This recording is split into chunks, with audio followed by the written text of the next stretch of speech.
Oh. Bonjour, bonjour, bonjour.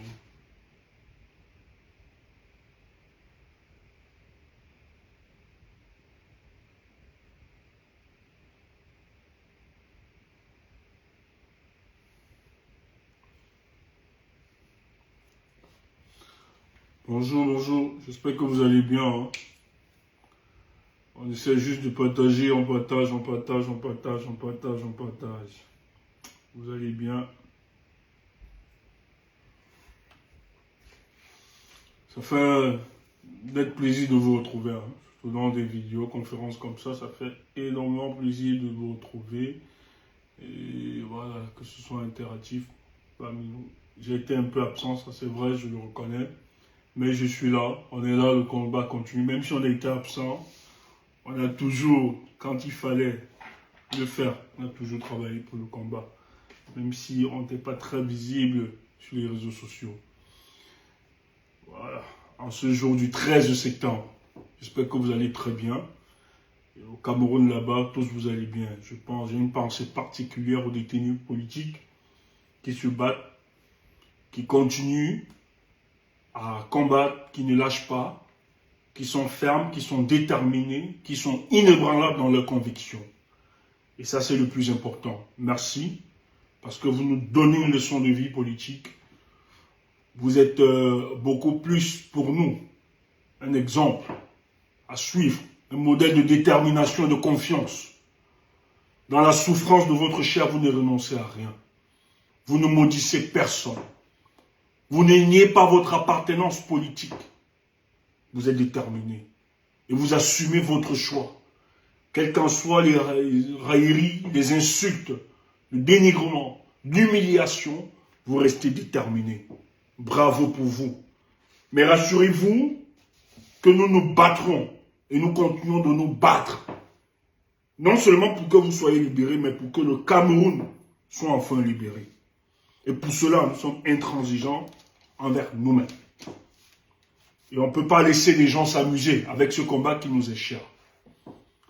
Donc vous qui avez décidé de garder cette cohérence, vous qui avez décidé de ne point laisser ce combat tomber entre des mains des imposteurs, vous êtes véritablement des braves. Vous êtes à saluer.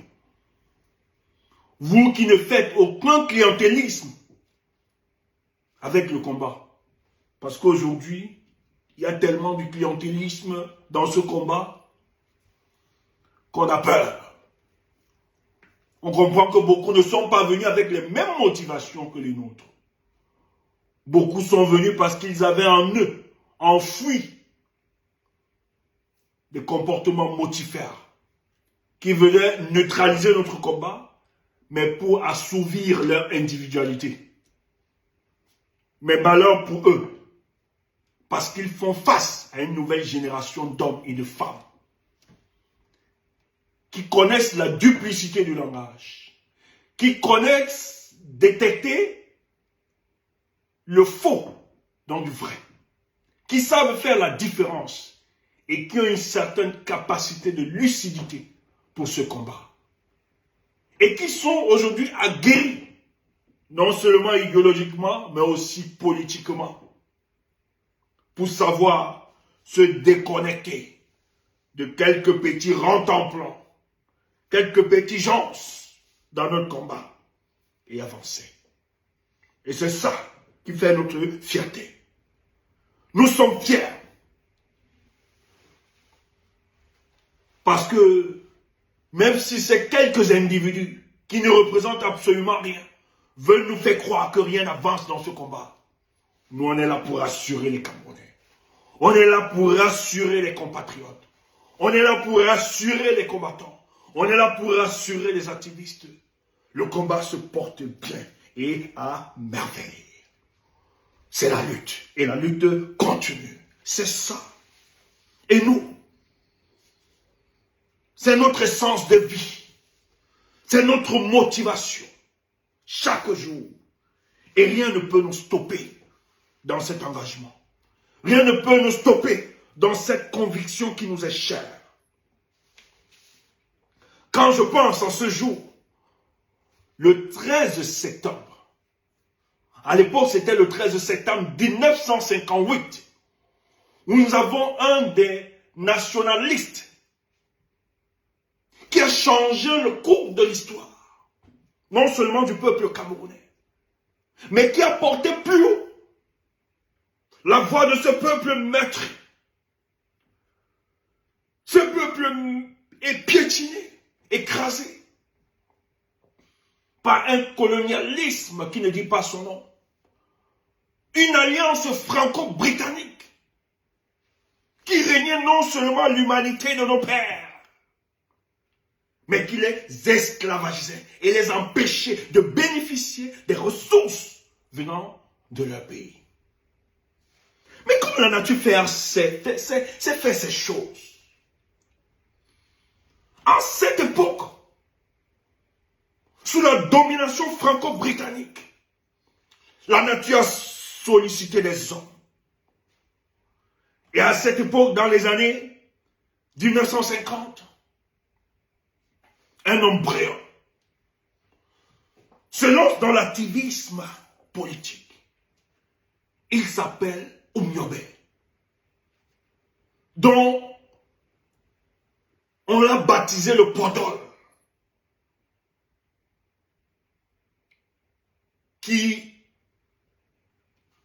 est en langue bassa le porte-parole de sans-voix, Poudon.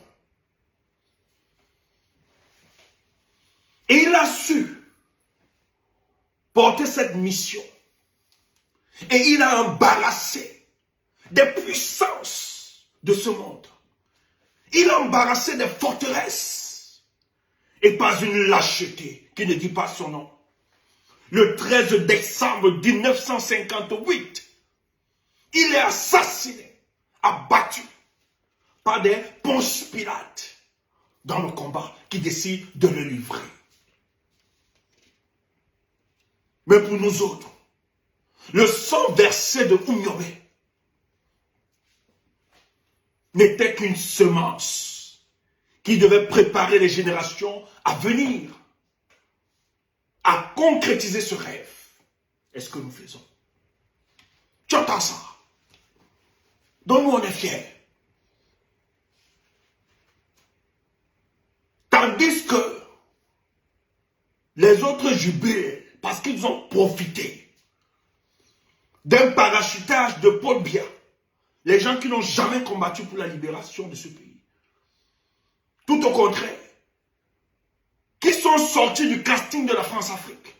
Où on nous les a imposés. Pour entretenir le sentiment de désolation permanente du peuple camerounais. Et vous avez d'autres qui en profitent de cette situation.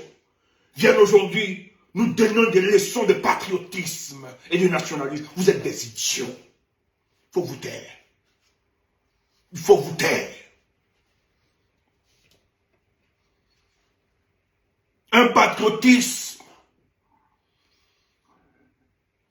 qui traîne la honte de toute une nation, qui imbécilise tout un peuple, qui l'infantilise et qui méprise ce peuple. C'est ça ce patriotisme. Vous n'avez rien compris. Donc ce jour du 13 septembre, c'est un jour qui doit vibrer dans la conscience de tous les Camerounais. Non pas seulement tous les Camerounais, mais des peuples africains. C'est un jour spécial et symbolique pour nous. Tu entends ça? Hier, nous on avait promis à nos cops qu'on devait faire le direct. On devait commencer hier. J'ai dit une cop, je ne sors pas. Hier c'était le 12.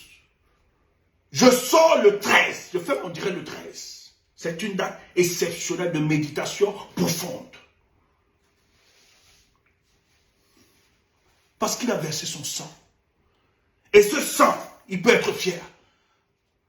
Parce qu'il a des jeunes, des enfants, comme nous, qui continuons son œuvre. On n'est pas dans le banditisme. On n'est pas dans la fémania du panafricanisme, là. Non, on n'est pas là. Ou bien du patriotisme nationaliste de Bandé. On est là parce qu'on aime ce peuple d'abord. On a pour obligation de dire la vérité à ce peuple. Tu entends ça?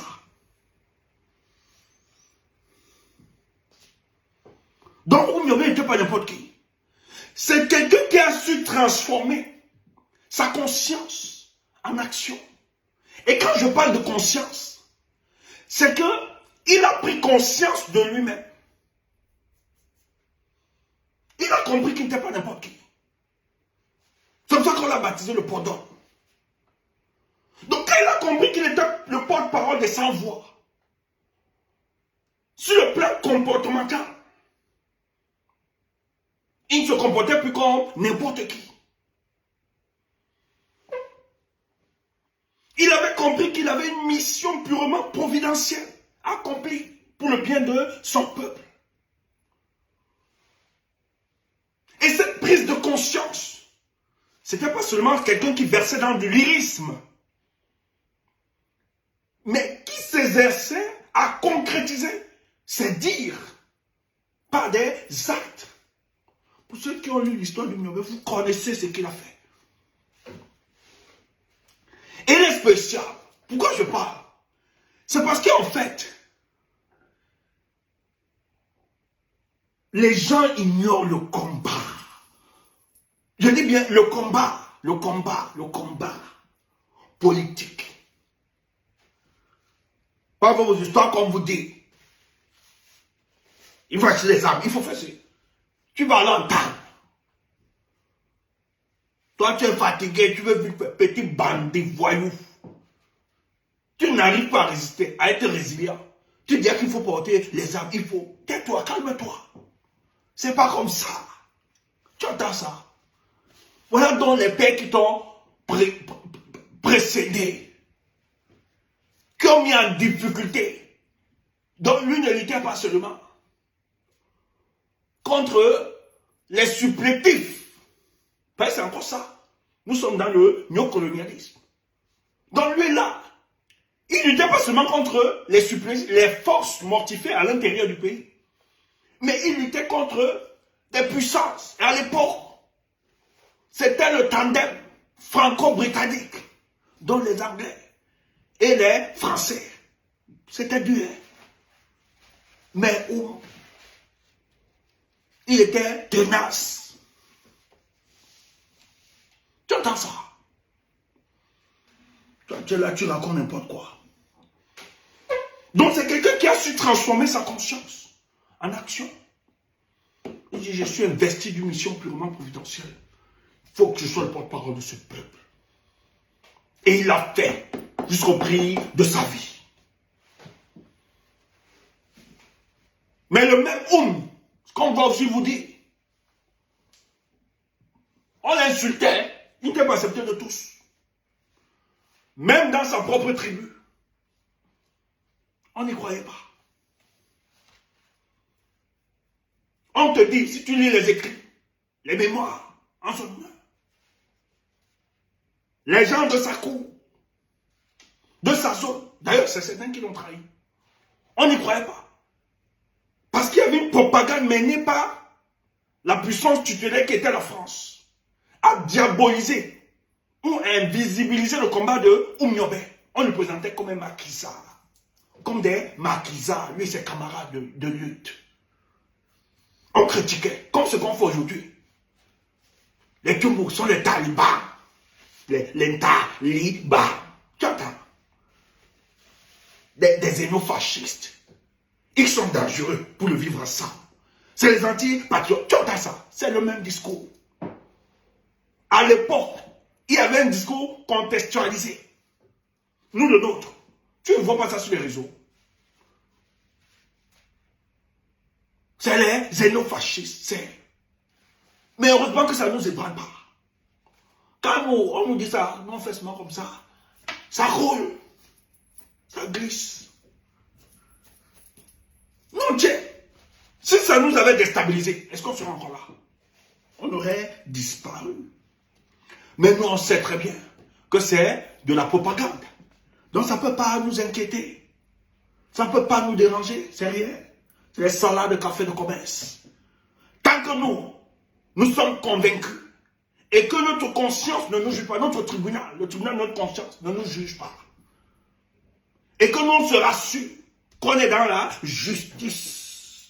On doit l'aise. Toi, raconte n'importe quoi, on s'en fout. On n'est pas là pour te faire plaisir. Nous, c'est les 27 millions de Camerounais qui nous intéressent. C'est ça. À son époque, donc, Oumyobé était critiqué. Mais ça n'a pas empêché le mec de continuer son combat jusqu'à la trahison qu'il ne soit trahi. Et ce qui est exceptionnel à Oumyobé, on te dit que c'est quelqu'un qui avait des valeurs. Tu m'as dit que pourquoi Stéphane, j'ai insisté sur Oumyobé aujourd'hui pour te montrer la similitude. Donc, toi, quand tu penses que ce que le président Maurice Kamto est en train de faire, tu penses que c'est l'onction de ses pères qui l'ont précédé. C'est la continuité. Il est l'incarnation de ses pères. Tu viens là, tu le contredis sans connaître l'histoire, le passé de ton père. Donc, dans les revendications de Oumyobé, écoute ça. Et je tiens à te dire, c'est un fidèle de la non-violence. Tu entends? Un fidèle de la non-violence, mais qui a ébranlé non seulement le gouvernement colonial, mais qui a ébranlé les puissances étrangères. Or, il disait non-violence. Et on te dit que toutes les manifestations organisées au Cameroun, si l'égide de l'UPC, parce qu'il était secrétaire national de l'UPC, donc c'est-à-dire président, hein, vois ça comme ça. On te dit que toutes les manifestations qui étaient organisées, il disait à tous les adhérents, aucun débordement, que aucun blanc n'était recensé comme étant abattu par un membre de l'UPC. Or, on les a appelés des maquisards. Mais, dans les mémoires, on te dit qu'il n'y a aucun blanc. À l'époque, au Cameroun, les colons qui étaient là, personne n'a été tué. Parce que Oumyobé se rassurait. Non seulement tu étais adhérent, mais tu avais une formation idéologique. Parce que c'était un marxiste. Il disait le combat que nous menons, ce n'est pas contre le peuple français. C'est contre les puissances politiques là. Donc ne vous attaquez pas aux individus. Ce n'est pas ça la finalité. Tu entends ça?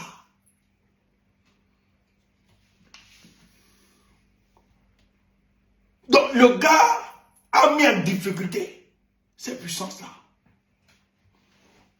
Toi, là, tu racontes n'importe quoi. Ils sont maquisards, ils sont ceci. C'est pareil, c'est pareil. Tu nous accuses de talibans, de terroristes, de ceci. On a tué qui? On a tué qui? Mais le nom de n'importe qui, nous, on peut te dire, si les gens se sont laissés disqualifier par leur propre individualité, ne nous accusez pas.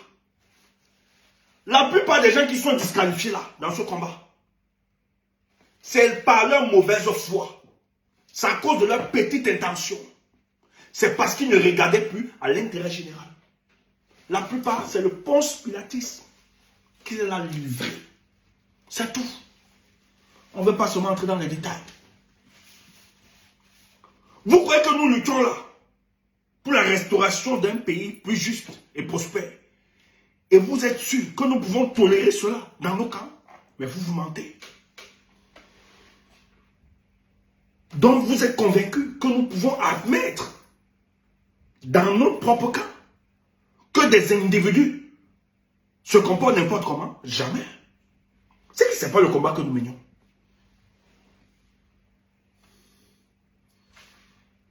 Nous ne pouvons pas aller retirer la paille dans l'œil de Pobia et ne pas retirer la poudre qu'elle a montrée. Jamais. Il faut une certaine dose d'exemplarité. C'est normal. C'est normal. Donc on ne peut pas cautionner ça. Donc le gars formé idéologiquement, ces gars. Et Oumyobé, c'était quelqu'un qui était opposé au tribalisme.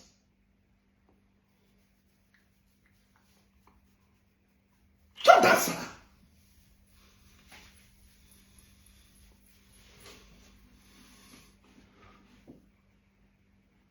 On te dit qu'il n'est même pas seulement opposé au tribalisme, mais à l'instrumentalisation du tribalisme par le colonialisme. Dans l'époque, les colons pour diviser les Camerounais, ils surfaient sur le tribalisme. Mais Oumyobé était opposé à ça.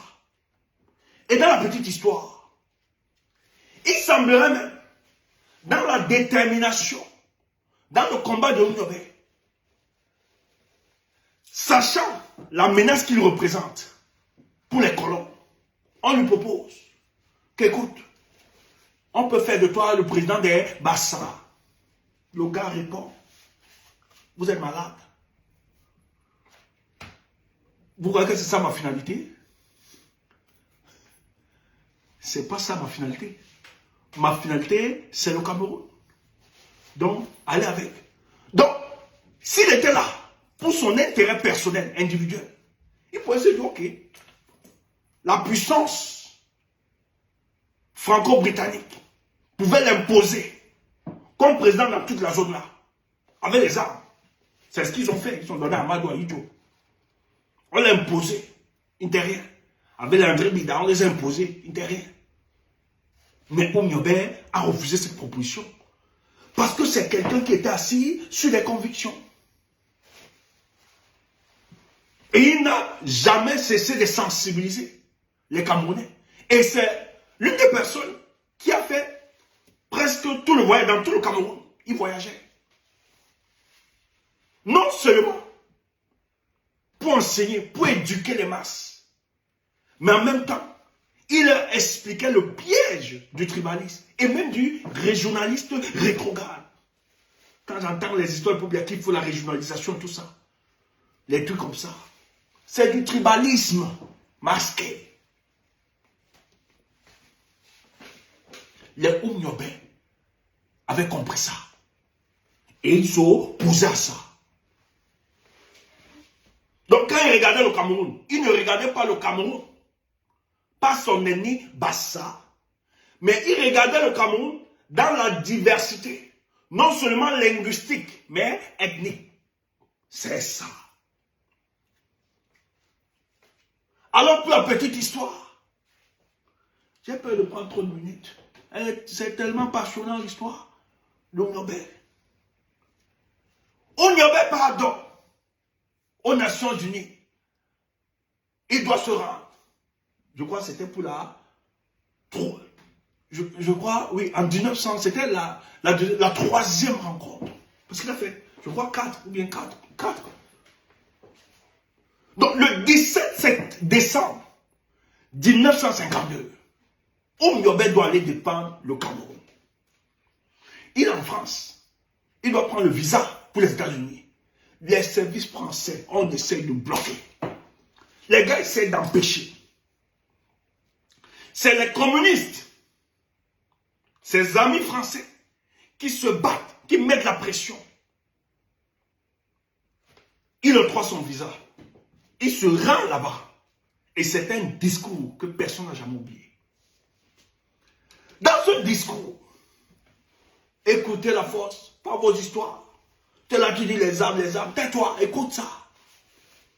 Oumyobé avait une expertise. C'est des gens qui s'étaient déjà projetés. Et les Français savaient qu'ils ne pouvaient pas donner l'indépendance à un tel individu. Parce que si les Oumyobé avaient pris l'indépendance, le Cameroun là, je vous le dis, non seulement nous serions libres, mais nous aurions restauré la dignité africaine de par le monde entier. Ils le savaient. Quand tu lis ce discours, ce n'est pas un imbécile ou bien un idiot. C'est des gens qui étaient préparés à la gestion du pays. Ils n'étaient pas, selon les colons, des sous-hommes. C'est des gars qui étaient intellectuellement calés, qui avaient une maîtrise de la chose publique. de la chose sociale. Qu'est-ce qu'il fait? Le gars croyait, parce que toi tu es idiot, tu es là, tu dis, ma chère, tu pourquoi? Non, non, écoute. Tu es là, tu es idiot, c'est les histoires, non. Le gars te dit on te dit que le gars croyait au droit international, par principe. Il croyait à l'ONU. Mais qu'est-ce qu'il va faire? Il va démontrer, comme s'il était un spécialiste, un juriste de renommée. Il va exposer la contradiction de la France et de l'Angleterre devant l'ONU. C'est pour ça qu'on l'assassine. La parole a une puissance. Vous ne pouvez pas imaginer. Quand Maurice Kamto vous dit le combat dans la paix, vous ne comprenez pas, vous êtes des idiots. Est-ce qu'il a tué quelqu'un? Mais allez voir, le verbe de Maurice Kamto, ça déstabilise tout un gouvernement. C'est pour ça que je suis fier de lui, je peux le suivre. Parce que lui, il est dans la continuité de nos pères, de nos dévanciers, nos prédécesseurs. Tu peux mourir comme tu dis dans la paix. Toi, tu penses que c'est la lâcheté ou bien c'est la faiblesse. Mais non, tu ne connais pas. Tu ne connais pas. Regarde Oumyobé. L'histoire dit, il était opposé aux intégristes. Il n'aimait pas ça. Il n'aimait pas la violence. Il n'aimait pas les histoires d'armes là. Il dit, on va les gagner. Nous avons le droit avec nous. La politique avec nous. Qu'est-ce qu'il fait? Il dit aux Nations Unies, devant la commission, où il devait s'exprimer. Ça, c'est le 17 décembre 1952. Devant la commission, il dit, écoutez, nous nous rappelions d'une histoire qu'en 1884, le Cameroun est sous protectorat allemand, signé par le chef Douala. Oui, ça arrivait. Mais le chef Douala n'était pas représentatif à l'époque de tous les Camerounais. Mais néanmoins, nous avons été sous protectorat, on accepte. Mais la signature qui avait engagé le chef Douala, parce qu'il était habitant de la côte, cette signature avait donné un délai du Cameroun, protectorat allemand. Et ce délai, ça finissait en 1913. Il dit ça devant la commission. La France commence à trembler. Et c'est une Belge qui posait la question. Je vous dis le nom. Une Belge, je pense. C'est elle qui était représentante. C'est elle qui posait, qui représentait la commission là, aux Nations Unies. Le gars dit, en 1913, cet accord meurt, disparaît, s'estompe. Donc, normalement, le Cameroun retrouve sa souveraineté. Mais nos parents, parce qu'à l'époque, 1913, rappelez-vous très bien, un an après, c'est la Première Guerre mondiale, 1914, où les Allemands déclarent guerre. Mais sur le terrain, au Cameroun, on instrumentalise nos parents, qui vont même aider les Français et les Britanniques dans cette guerre, qui n'était pas une guerre du Cameroun contre l'Allemand. On nous rappelle ça. Et dit, nous n'avons jamais déclaré la guerre aux Allemands. Ce n'est pas notre guerre. Mais néanmoins, l'histoire nous rappelle que ça arrivé comme ça. Mais nous avons quand même vaincu le nazisme à cette époque. Donc en 1916, les Allemands sont chassés. Tu entends ça? Donc le nazisme même disparaît. Écoute, l'accord finit en 1913. En 1916, le nazisme est vaincu au Cameroun. Donc les Allemands qui étaient encore là, qui résistaient. En 1916, ils sont chassés du Cameroun. Oumyobé dit donc, quand le nazisme, les Allemands s'en vont, les membres de la Société des Nations, de l'ONU, intègre 2 membres pour nous faciliter, pour nous accompagner dans la réalisation de notre État indépendant. Mais les gars organisent un subterfuge pour établir un rapport de dominant et de dominé. Hey. Oumyobé dit donc, selon les tests juridiques, nous sommes indépendants depuis 1913. Donc, l'histoire de la tutelle franco-britannique, là, non. C'est pas eux nos patrons ou bien nos boss. C'est qu'en fait, on avait décidé, et nous avons accepté ça comme ça, que bon, ils vont nous aider. Mais entre-temps, les gars ont mis des subterfuges pour nous dominer, nous contrôler. Voilà pourquoi nous s'élève. Donc aujourd'hui, devant vous, moi, Oumyobé, le porte-parole de mon peuple, je suis venu devant vous parce qu'on a des preuves. Et on te dit qu'à l'époque, la France et les Britanniques,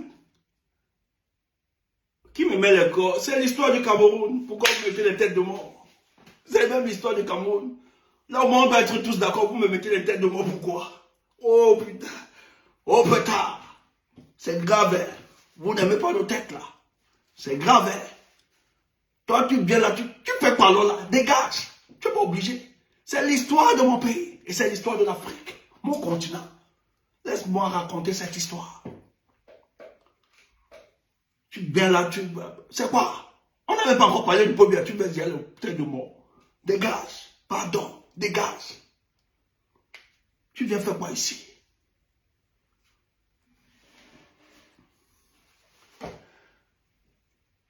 Les Français disent, dans cette commission, ils rétorquent, ils disent que c'est impossible que le Cameroun aille vers une indépendance. Parce que pour aller vers une indépendance, il faut une langue nationale. Voilà la rhétorique que les Français utilisent. Qu'il n'y a pas de langue nationale là-bas. Ça va être très compliqué pour aller vers l'indépendance. Oumyobé leur dit, ce n'est pas un problème. Dans notre projet, nous avons une vision pour implémenter une langue nationale. Mais pour le moment, les 2 langues que nous utilisons, c'est l'anglais et le français. On ne va pas le nier. Nous allons continuer avec. Mais ça ne peut pas empêcher à l'unification et à l'indépendance de notre pays. Les gars sont dépassés. Ils disent que ça n'empêche pas.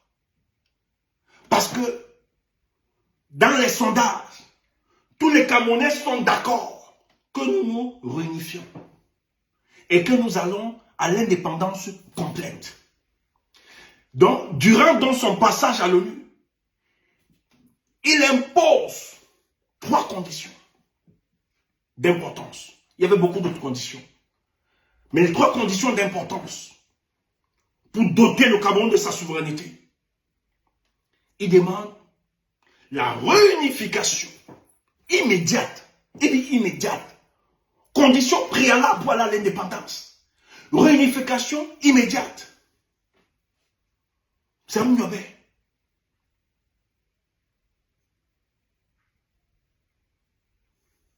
C'est Oumyobé.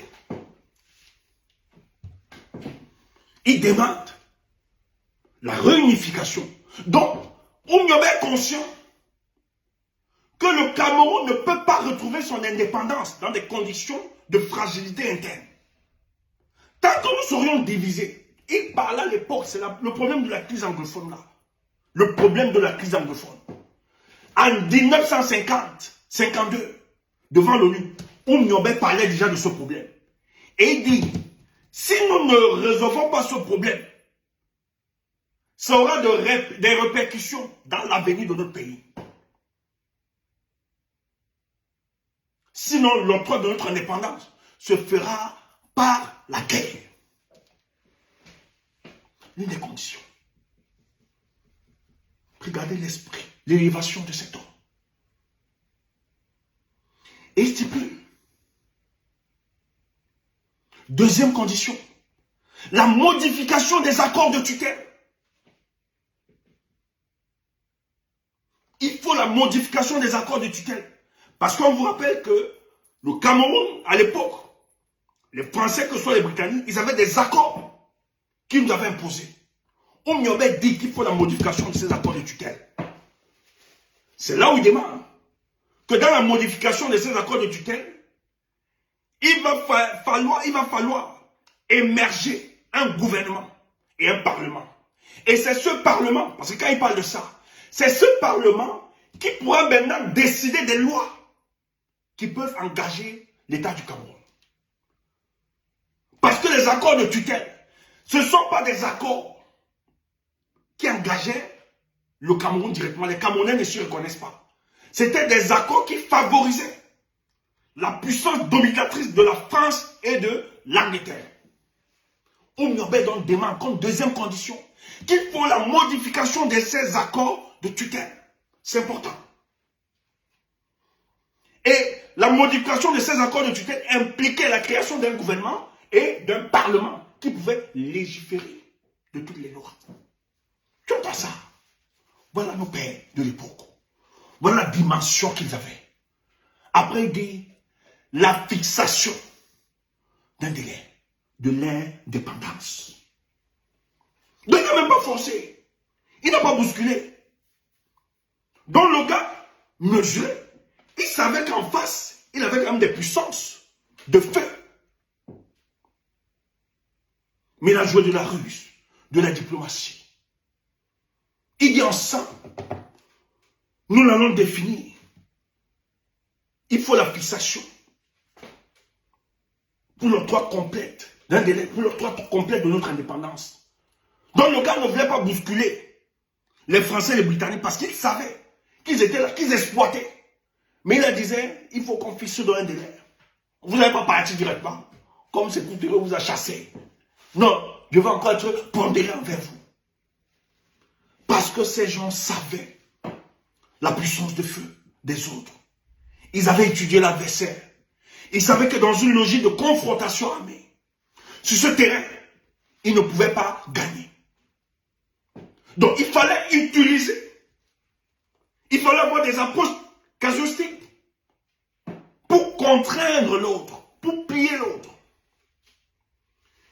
La France donc et l'Angleterre se sentant humiliés par ce leadership.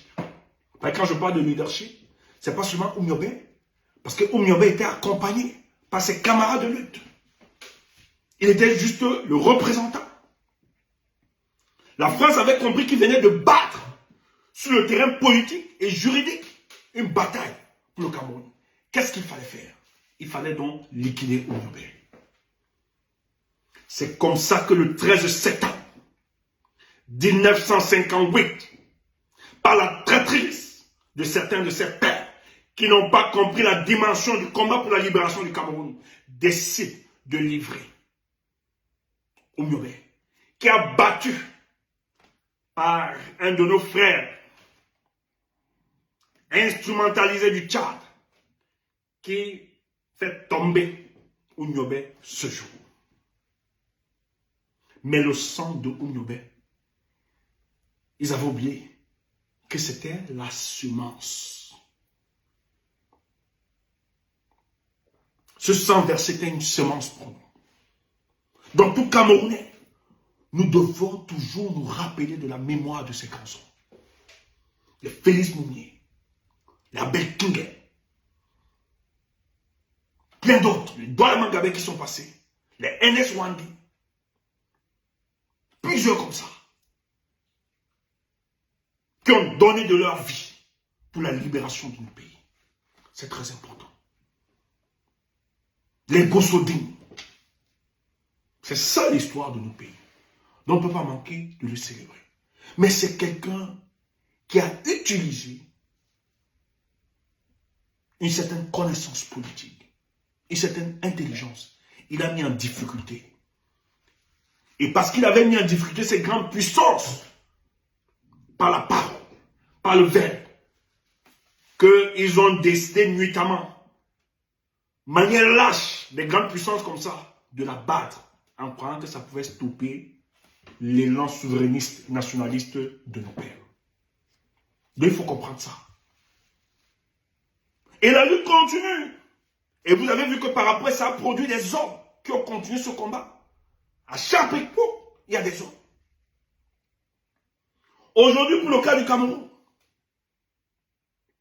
nous avons une dictature qui est la continuité de ce système.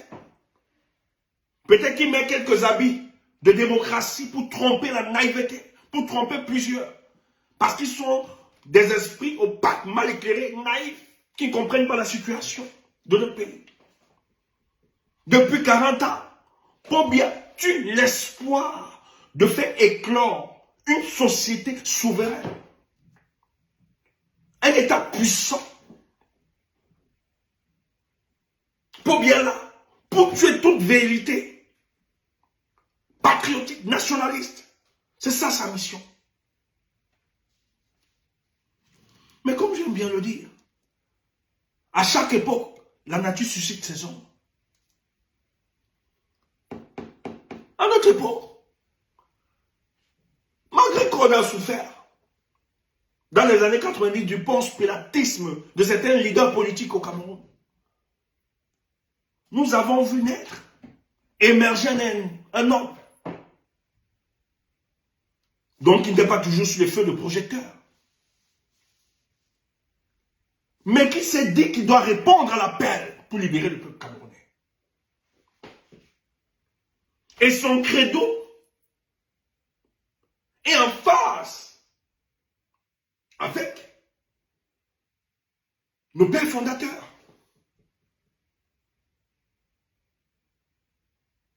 Qui ont compris que face à la barbarie, à la violence, il ne faut pas toujours opposer la barbarie et la violence. Il faut utiliser d'autres moyens. Et ça, nous pouvons confirmer. L'homme à abattre politiquement au Cameroun, l'homme aujourd'hui le plus détesté, qui est détesté par le régime en place, par les Camerounais, par le régime en place, c'est Maurice Kamto. Et même pas ceux qui se disent de l'opposition, c'est Maurice Kamto. Pourquoi? Parce qu'il est dans la continuité de ses pères dévanciers. Il fait différemment des autres. J'ai vu quelqu'un produire... bon, c'est des fabrications idiotes, tu vois, un peu partisanes, qui fait une sorte de statistiques. Et la personne, je ne vais pas citer les autres, ne pas offenser. La personne classe Maurice Kamto en dernier. Et il dit que Maurice Kamto ne peut pas jouer en 2025 parce qu'il s'est laissé emporter par un groupe d'intégristes dans son mouvement. Mais il cite, et il cite son leader en premier, Cabral Libi. Vous avez vu ça? Après, il cite les tours. Il cite même les N'Djamène. Tout ça, que voilà les hommes. Quand j'ai lu ça, j'ai dit, regarde-moi des bandits, des propagandistes comme ça. Des gens qui sont stoppés aux réclamations stomacales, qui viennent pondre ça. Même le Camerounais qui n'est pas d'accord avec Maurice Kamto va te dire que tes statistiques là n'ont aucun fondement. Ça ne se pose sur aucune donnée. Qu'on le déteste ou bien qu'on ne l'aime pas. L'homme politique le plus en vue de l'opposition camerounaise aujourd'hui, c'est Maurice Kamto. La preuve en est que on ne peut pas déchaîner tout le dispositif sécuritaire contre cet individu. C'est parce qu'il a le discours que le peuple veut entendre. C'est parce qu'il porte les aspirations profondes de ce peuple. Et on sait très bien qu'il a une cote de popularité qui ne dit pas son nom. Et que, politiquement, c'est l'homme le plus honnête que tout ce qu'on nous présente. Petit peu avoir, il y a certains, je ne veux pas seulement entrer dans les détails, il y a des Camerounais en dehors de Maurice Kamto. Il y a des Camerounais qui se distinguent. Je ne veux pas seulement, mais pour ceux qui bougent beaucoup là, sur la toile, Maurice Kamto est le meilleur. Maintenant, les petits gens diront qu'on le dit en fonction de notre appartenance. Ce n'est pas ça. On n'impose à personne. C'est une vérité, c'est des faits. C'est clair et net. La preuve est que quand il veut se déplacer, on l'empêche même de se déplacer dans son pays, de se mouvoir dans le territoire. On veut amener Maurice Kamto à demander au gouvernement des autorisations, même s'il doit aller rendre visite à ses amis ou à ses parents. On est arrivé à ça aujourd'hui. Parce que la cote de popularité de cet homme fait trembler le régime en place.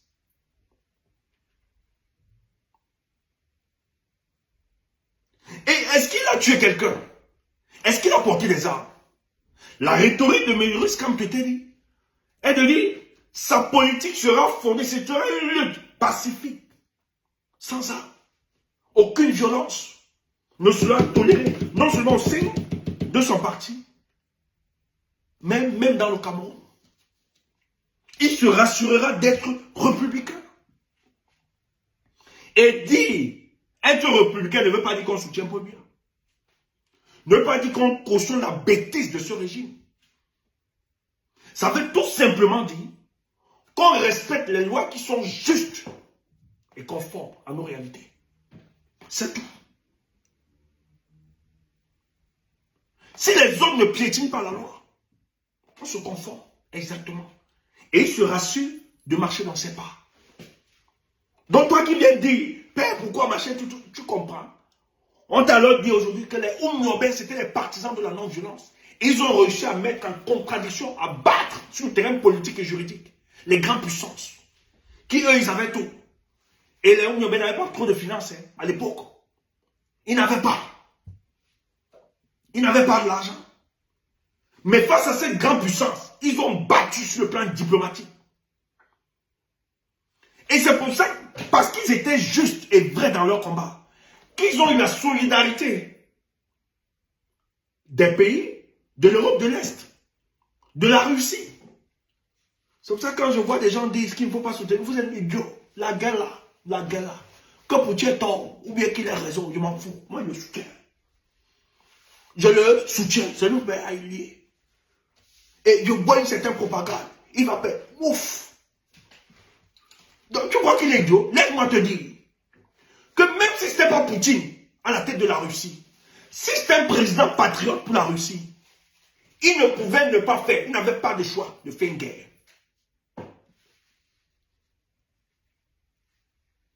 Pour l'avenir de la Russie, même si ce n'était pas Poutine à la tête de la Russie, il devait faire une guerre.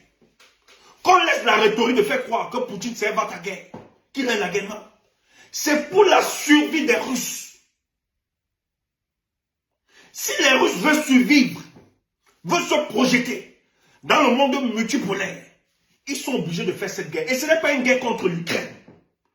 Parce que si c'était une guerre contre l'Ukraine, l'Ukraine ne serait pas en train de respirer au jour d'aujourd'hui.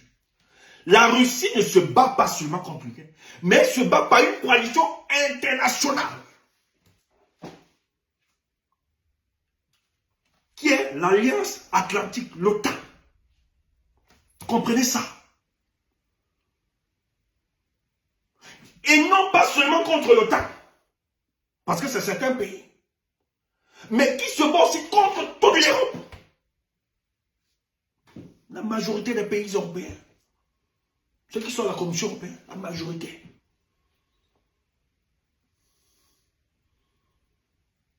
se battent contre lui. Et c'est un seul pays. Ils se battent contre les États-Unis.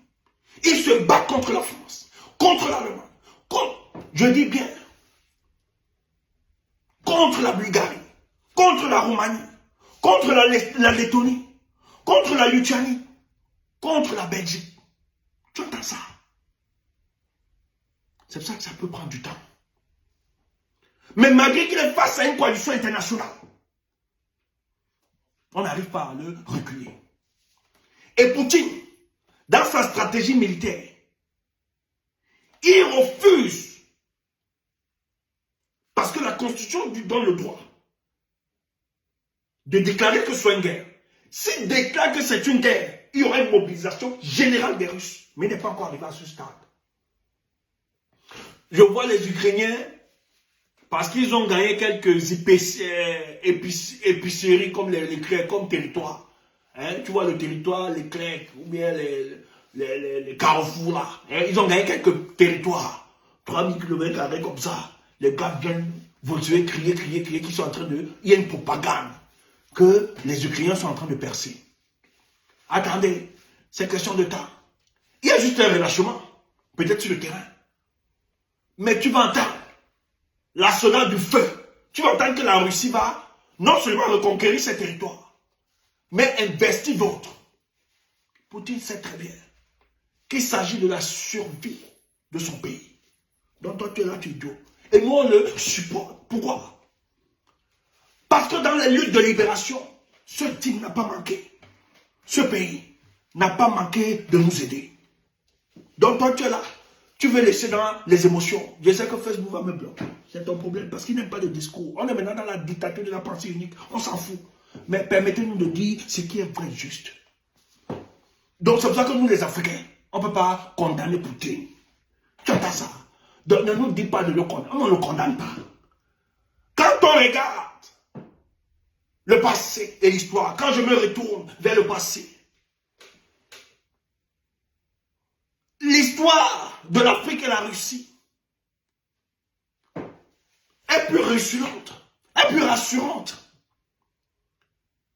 est plus belle. Mais quand je regarde votre histoire, vous, elle est triste, elle est sombre, elle est obscurcie, entachée de mal, de sang, d'assassinat, de coup d'État et de paupérisation de mon peuple. Donc je ne peux pas. Impossible. Impossible. Donc Poutine a soutenu Oumyobé. Non, pas Poutine, pardon. Oui, ma tête. Donc la Russie à l'époque, l'URSS, ils ont soutenu nos pères. C'est pour ça qu'on doit être solidaire. Ils n'ont pas soutenu à cause de nos beaux yeux. Mais c'est ce qu'ils ont compris, la véracité de notre combat. Cette véracité, c'est de laisser les peuples de disposer d'eux-mêmes, de leur avenir. Il faut qu'on les reconnaisse cela. Pourquoi la France et l'Angleterre ne veulent pas laisser le peuple camerounais de disposer d'eux-mêmes à cause des intérêts? Tu entends ça? Il s'est battu pour ça. Donc aujourd'hui, tu as donc l'incarnation de nos pères, de nos dévanciers, nos prédécesseurs. Il y a un, Maurice Kamto, que moi j'aime. Hein? Sur le plan politique, c'est mon repère. Je sais quand je parle comme ça, d'autres, les démons jaillissent en eux, tout bois avec, machin, tout. D'autres, hein, qui se disent combattants, ils n'aiment pas entendre ça. Et j'ai vu sur la toile, comme tout le monde, il y a un nouveau mouvement qui est né. On a mis la tenance, c'est le MSC. C'est grave, hein? Quand la galère frappe déjà, les gars écrivent, mettent des stratégies sur pied. Et le but de cette histoire, c'est qu'en 2023, dans le Congrès, non seulement on veut, dans les réseaux là, tirer des esprits faibles et naïfs. On veut les emballer. On vous donne l'illusion d'aimer votre parti. Parce qu'il y a aussi des membres de parti bizarres là, un genre bizarre, incontrôlable, qui a tout vent, s'accroche, qui n'ont pas de frein, qui ne savent pas, qui ne sont pas assis sur des convictions. Quand on dit Maurice Kamto ici, on dit MSC là, ils courent seulement. Ce n'est pas tous qui diront MSC ou bien Maurice Kamto, qui sont des vôtres. Écoute ça, tu entends ça. D'autres sont là pour leur stratégie. Donc on organise, il y a des... Parce que 2025 arrive. Et c'est pas seulement, il y a des groupuscules comme ça qui vont exister, qui vont émerger sous vos yeux. Pour vous tromper et vous distraire. Et vous arracher de l'objectif. Soyez prudents. Quand quelqu'un est sincère dans son amour, il ne peut pas tenir. Il ne peut pas tenir de discours. Même s'il veut être chrétien, si tu aimes, Même quand tu veux être critique, il y a une bonne dose d'amour. Mais j'ai vu des gens ici attaquer le MSC et Maurice Kamto. Après, ils disent que c'est la critique démocratique. Non, c'est faux. C'est la haine, la jalousie. Ne tombez pas dans ce piège. Il y a des gens qui peuvent apporter de la critique, on les écoute. Parce que derrière leur critique, il y a une bonne dose d'amour. Ils ne critiquent pas dans le but de déstabiliser le parti politique ou bien son leader. Ils utilisent la raison de leur critique pour la reconstruction ou bien la proposition, la structuration des idéaux de ce parti. Mais quand tu es dans la critique qui déstabilise un mouvement, tu l'aimes pas, tu es haineux, tu es jaloux. Et nous autres, on te répond, on ne te laisse pas. Tu n'es pas notre ami, tu n'es pas notre combi. Tu entends ça? Tu es un adversaire, on doit te combattre. Donc ne fais pas semblant. Il faut les identifier. Mais c'est des gens qui ne peuvent pas se prononcer. Devant vous, ils vont faire semblant de vous aimer. Ils vont jouer le jeu. Vous allez souvent voir des acrobaties langagères. Ils vont vous donner l'illusion d'être avec vous, de mener le même combat. Mais le truc, c'est que lorsque vous allez leur donner l'occasion, ils vous mettront le dernier coup fatal pour vous détruire. Mais avant que ça n'arrive, il faut les identifier. Et ce n'est pas magie, ce n'est pas la sorcellerie. C'est de l'abondance du cœur que la bouche parle. Vous pouvez les identifier. La haine qui dégage contre vous, vous pouvez, ça vous renseigne de leur attitude. Et vous ne pouvez pas faire confiance à de telles personnes. Moi, c'est pour ça qu'on dit, non, mais elle a demandé pardon. Je lui dis, mof. Moi, je ne suis pas là. Bon, maintenant, tu m'as demandé pardon, non. Moi, je définis mon pardon comme l'annulation de tout sentiment de vengeance. C'est tout. Tu entends ça? Moi, quand je te dis que tu es pardonné, c'est que j'ai annulé le sentiment de toute vengeance. Dans ce que j'avais dans mon cœur là. Pour te tacler. J'arrête. Mais maintenant, je n'oublie pas. Je te regarde toujours. Parce que si tu as essayé une fois, tu peux récidiver. C'est clair, c'est la nature humaine. Il ne faut pas s'amuser avec. Donc, Maurice Kamto est dans cette continuité. Et le 15 septembre, dans 2 jours. Parce que j'ai entendu des gens. Oh, c'est n'est pas humain. Comment ils se baladent? Les prisonniers politiques, non. Peut-être c'est des choses qu'on ne vous dit pas. Ce monsieur travaille matin, midi, soir. Sur la situation des détenus politiques. Tous ces voyages hors du Cameroun. Dans son agenda, il y avait la situation des politiques, des prisonniers politiques au Cameroun. Il marche toujours avec. Donc si c'est quelqu'un qui n'aimait pas ses militants ou bien ses adhérents, il ne va pas faire ce qu'il est en train de faire. Il a décidé d'enlever la casquette du leader. Il a décidé d'aller mouiller le maillot le 15 septembre à la cour d'appel du centre pour défendre ses camarades. Parce qu'il a fait appel. Parce qu'il a démontré juridiquement, et non seulement politiquement, mais juridiquement, que la condamnation qu'a subie ses camarades de parti, elle est injuste. Elle est contre les lois de notre République. Et c'est un spécialiste du droit. C'est une personne de référence. Pas sur la dimension nationale. Non pas seulement sur la dimension nationale, mais sur la dimension internationale. Maurice Kamto est une référence du droit. Donc tu as vu l'amour.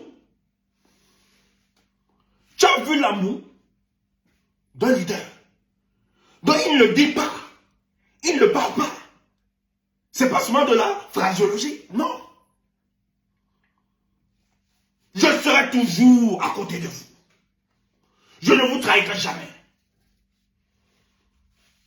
La condamnation a allant de 1 an à 7 ans. Pour certains. Maurice Kamto a dit, mais non. On assiste à une criminalisation de notre justice. La justice camerounaise est prise en otage. Ce jour, de par ma stature, le 15, je serai là. Je vais mettre ma torche d'avocat pour défendre les camarades de lutte. Tu entends ça? Tu entends ça? Tu auras encore de quel genre de leader comme ça? Tu auras encore quel genre de leader comme ça? Ouf. Il n'est pas assis ou allongé dans son salon en position fétale, confortablement. Non. La situation de ses camarades du parti le tient à cœur.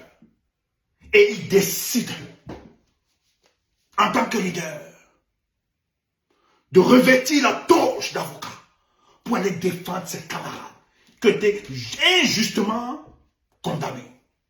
Ça, c'est Maurice Kamto. Vous avez tout dit de cet homme. Hein? Mais cet homme vous mettra toujours face à vos propres contradictions. Il a abandonné le président politique. Il vit bien, il se la coule douce. Il laisse ceci, machin, truc. Un monsieur qui a abandonné une désigne pour lui peut se comporter comme ça. Il a dit au collectif. Et il travaille sur ce dossier depuis. Pardon, vous qui êtes dans les salles là, filmez-nous ça. Confiance, à guerre où on a confiance. Ce sera la mobilisation générale à Yaoundé, le 15. Ça va respirer, ça va trembler. Quand le boss sort, c'est les choses. Tu entends ça? Yaoundé va vibrer. Donc prépare-toi, toi qui es Yaoundé. Le 15 va se lever là-bas. Parce que le boss va exposer l'imbécilité et l'instrumentalisation de la justice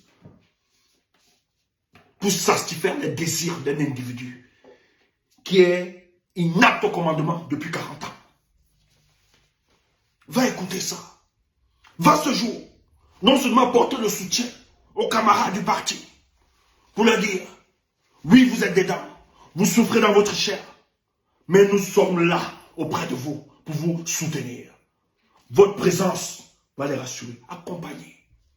Et le boss est là, ce jour. Donc, ce jour, le 15, vous avez pour vous, nous le 17, à la diaspora.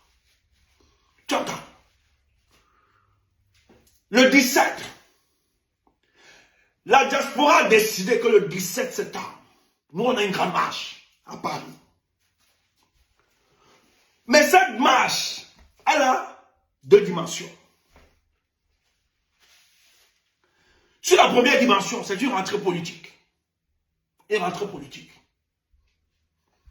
Première dimension, c'est la rentrée politique de la diaspora camerounaise.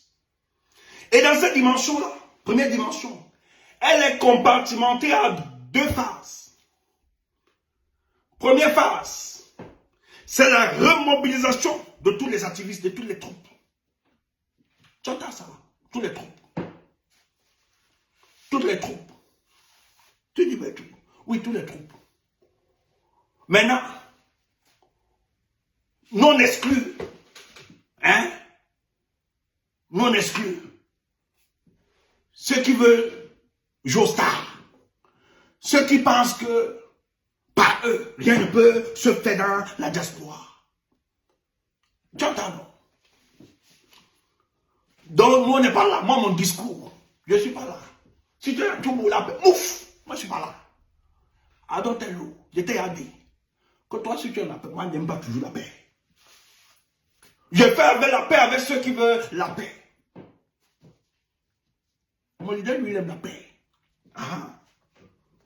Moi, si tu es un voyou. Donc, ça va être la remobilisation des activistes. Parce que nous estimions que les activistes doivent se retrouver ce jour pour ensemble lever leur voix. Il y a d'autres qui sont un peu affalés. Il faut les booster ce jour. Et la deuxième raison, la deuxième phase, nous devons taire cette affreuse question défaitiste en voulant faire croire que le combat est fini en diaspora. It's very important. Tu entends ça? C'est important. Ah, merci, merci. Wow, merci pour les étoiles. Merci. Facebook nous aussi, ils ont dit qu'on est prêt à... qu'on est aussi prêt à la monétisation. Moi, je ne peux pas refuser ça. C'est comment? Donc, merci. Et ils m'ont dit que si quelqu'un donne, je dois dire merci. Et c'est normal. Je suis reconnaissant. Merci pour tes étoiles. C'est quoi? Nous aussi, on doit vivre de ça. Voilà mon courrier. Hein? Je ne mets pas le nom, je ne mets pas mon adresse. Mon courrier de Genève, il est arrivé. Contravention. Donc, il faut payer. Tu entends? Donc, ça va nous aider à payer. On ne peut pas tout supporter. Merci, merci pour tous ceux qui bombardent les étoiles. Merci. Apparemment, ça donne un peu le cap. Mais nous, on ne fait pas ça pour ça. On a d'abord travaillé. Tu entends, non? Voilà. Voilà. Mais nous, on travaille d'abord. S'il y a reconnaissance, il n'y a pas de souci. Voilà. Donc, la contravention est arrivée chez moi aujourd'hui. Tu vas payer. Tu vas aller bagarrer pour bien en Suisse. Je vais payer. À Gopé. Donc, merci de bombarder les étoiles.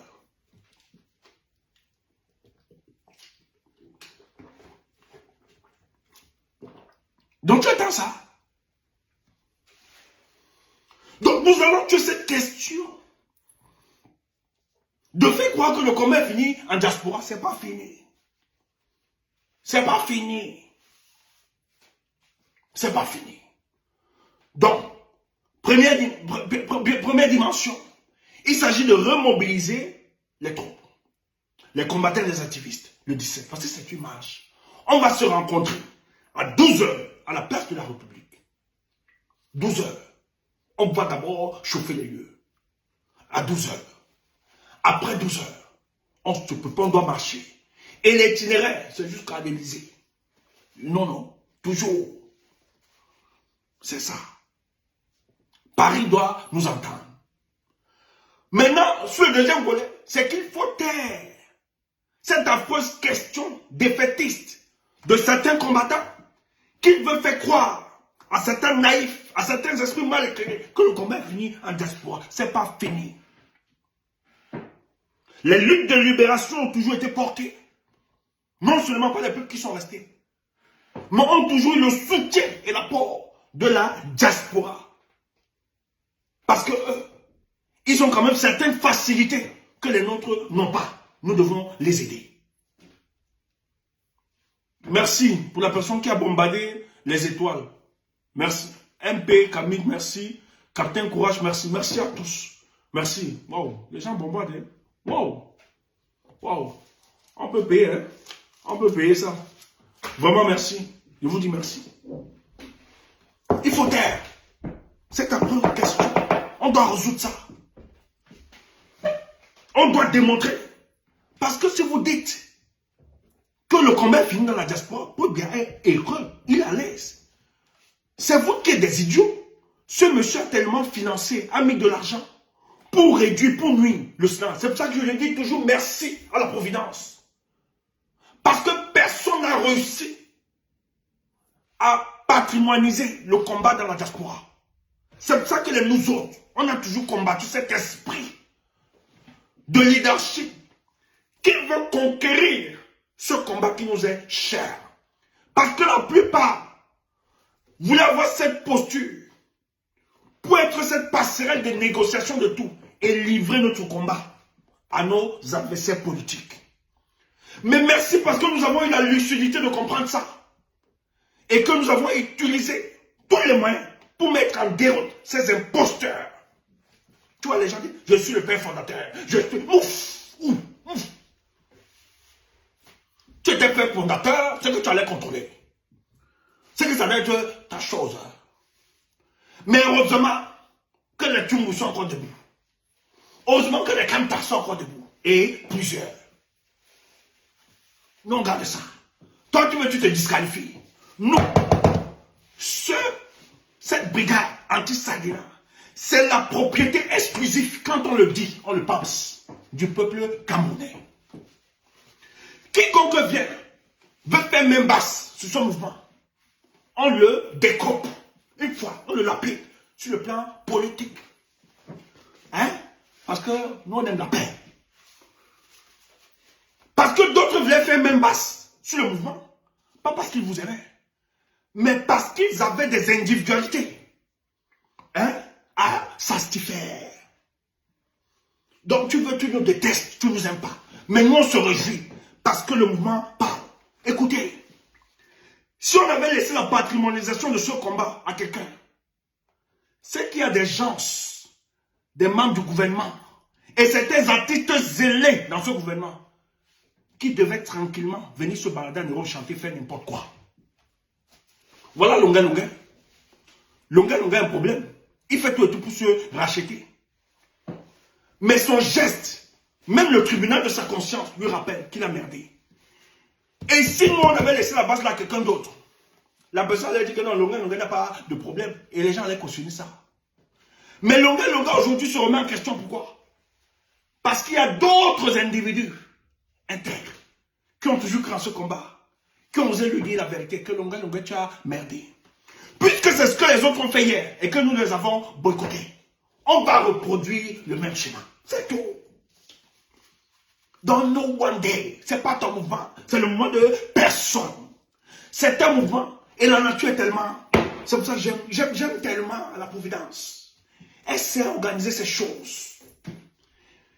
Je dis bien, je disais à quelqu'un, c'était un universitaire qui me questionnait pour le cadre de ses recherches. Et d'ailleurs, il y a des universitaires, je vais me dire à certains combattants, il y a des universitaires, pardon, qui ont besoin de vous interviewer, pardon, ne les voyez pas comme une menace. Ils vous écrivent dans vos inbox, répondez. Ce n'est pas tout le monde qui est anti ou bien qui indique. Pardon, je vous ai sollicité un inbox, répondez à ces personnes. Dans le cadre de leur exposé, de leur recherche scientifique, ils sont en train d'étudier la base. La brigade doit apporter votre témoignage. Et c'est cet ensemble-là qui va faire jaillir la vérité. Parce que je peux tenir un propos, mais c'est mon opinion, moi. Mais il faut confronter cette opinion à plusieurs autres. Et pour déceler la vérité un peu partout, c'est important. Donc répondez à ces jeunes qui vous sollicitent dans le cadre de leur investigation. Et donc il y a une universitaire, un doctorant, qui me sollicite sur la question de la base. Je lui dis, il me dit, mais qui, machin, est-ce que tu ne trouves pas que c'est quand même une faille, c'est quand même... Merci pour l'étoile, merci pour les étoiles. Est-ce que tu ne trouves pas que c'est quand même une faille, le fait qu'il n'y ait pas de leader? Je dis non. Tout au contraire, je m'en réjouis. C'est vrai que nous, on avait pensé que toutes les organisations, c'est bien d'avoir des leaders qui pouvaient mener. Mais le contexte politique du Cameroun, c'est un contexte gangréné par la corruption. Et le régime en place a su transformer, même quand les hommes avaient des convictions, étaient assis. Il y avait certains qui ne pouvaient pas résister face à la tentation du matériel et de l'argent, qui livraient dans le mouvement. Et quand le mouvement était identifié en un individu, lorsqu'on découpait l'individu, le mouvement s'effondrait. Et ça existe. Allez voir. Le SDF, c'est une coquille vide. Pourquoi? Parce que celui qui portait le SDF, le leader charismatique à l'époque qui était Ning Djamfundi, lorsqu'il a commencé le deal avec le régime en place, ça s'est effondré. Or, quand vous avez un mouvement qui n'est pas adossé sur un individu, même si on réussit à retourner un, les autres ne pourront pas. Et je vous ai parlé tout à l'heure de Oumiobe. L'UPCA résiste après Oumiobe. Pourquoi? Parce que aussi vrai qu'il était le podol, le porte-parole, mais derrière lui, il y avait d'autres figures qui pouvaient continuer le mouvement C'est pour ça que ça a été très difficile de finir avec eux. Dès que Oumyobé a été liquidé, le 13 septembre 1958, il y a l'émergence de Félix Moumi, qui avait une autre rhétorique, qui finalement s'en rend compte que, écoute, le discours de ceux qui sont en face de nous, c'est un discours de barbarie et de violence. À ce stade, nous avons utilisé tous les mécanismes juridiques, politiques, diplomatiques pour sortir la situation du Cameroun dans le tandem franco-britannique, mais qui ne veut pas par tous les moyens nous lâcher. Maintenant, il faut définir des alliances stratégiques avec des blocs en déphasage avec la politique occidentale. C'est pour ça que Félix Moumi décide de se rendre à Genève, non, en Russie, mais il fait escale en Genève. Mais malheureusement, l'aîné, le prédécesseur, a manqué de lucidité sur le plan comportemental. Et on a réussi à l'empoisonner. Mais la lutte a continué. Lorsque lui a été liquidé, les NS mondiaux ont porté le mouvement. C'est ça. C'est ça notre mouvement. C'est ça la vision que nous avions. Donc c'est difficile. Et à cause de notre mouvement, des gens hier qui avaient une certaine suffisance, lorsque nous mouillons le maillot sur le terrain, ou bien nous sortons, ils sont obligés de se ranger. Sinon, ils rentreront finalement dans la poubelle de l'histoire. Et comme la nature a horreur du vide, ceux qui sont en activité aujourd'hui, c'est ceux qui sont les plus visibles. C'est pour ça que vous allez voir des voix, ou bien des personnes dont on parle maintenant. Pourquoi? Parce qu'ils s'exercent à réinventer le combat, à redéfinir le combat. C'est pour ça que je soutiens les aînés, comme les généraux Wanto, les Pembe, tous cela, qui ont compris finalement que pour que le combat avance, il faut composer avec plusieurs. Il faut composer avec tous. Et toujours être dans l'écoute et le consensus. Et c'est pour ça que ça marche. C'est tout ce que les Camerounais, je vous le dis, pour la manifestation du 17, peut-être il y avait d'autres manifestations, mais ce que je suis en train de voir, sur les contributions, on a sollicité personne sur la toile. Je dis bien personne. Et c'était un choix stratégique. Parce qu'on savait qu'il y a des moyens. Mais à l'heure où je vous parle, les contributions personnelles des activistes, je vous assure, c'est une dimension incroyable. Chacun de nous, on a dit, la contribution va être un minimum de 50 €. Je vous assure, à l'heure où je vous parle, les gens sont en train de cotiser pour la réussite de notre organisation. Et je me rappelle, dans l'une des réunions, dernière réunion, aux aînés qui gèrent les finances, je leur ai dit, grand frère, vous voyez l'engouement, ici là, on n'a pas sollicité le peuple. Mais ça, c'est en interne, cette cotisation. Mais l'engouement que les combattants, nous donnons pour cotiser, c'est que nous nous faisons confiance. Nous vous faisons confiance.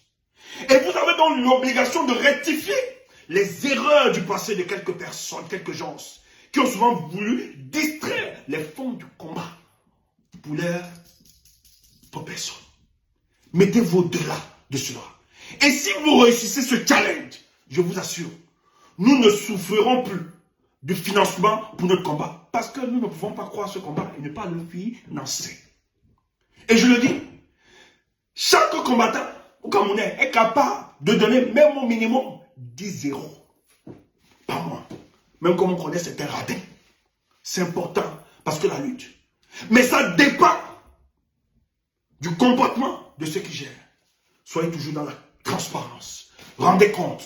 Ça va créer le sentiment de confiance entre vous et nous. Les gens n'ont pas de problème à contribuer. C'est exceptionnel.